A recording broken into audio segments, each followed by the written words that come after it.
Dr. Kimberly Strawn of Studio Dental says, as a female entrepreneur, the Enhanced Credit Guarantee Fund allowed her to build out her dream.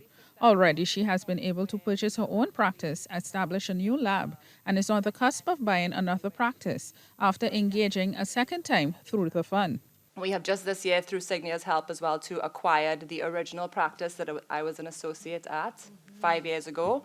We've acquired a dental lab, which is We've acquired a dental lab which is fully modernized and digitized, which is something completely new in Barbados that hasn't been done before. Typically, all dental prostheses that were made overseas.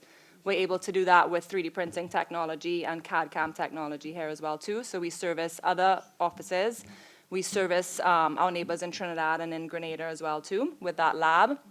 And we are actually undergoing another round of financing to open a third practice location. Meanwhile, dairy farmer Paul Davis says while he was able to access the fund, he has not been getting enough return on investment through his 140 kilowatt system. He says there are some shortcomings to the renewable energy sector in Barbados and makes some recommendations to the panel. Having had it connected since November last year, at the end of October this year, I had zero. So it seems that every month I was able to meet my commitments only. So I would recommend probably an extension of the term because we are limited to 10 years on the loan, whereas the license that you have a contract with Light and Power is for 20 years or so. Mr. Davis adds he submitted a proposal in August for a biomass project for which officials have requested an environmental impact assessment. So we've gone back now to challenge their requirement, and instead we're going to ask for an environmental scope and study.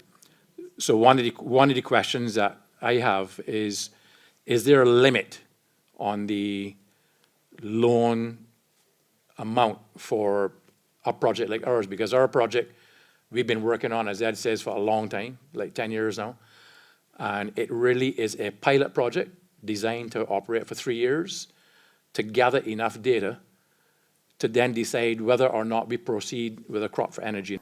Small, micro, and medium-sized enterprises are encouraged to access the fund.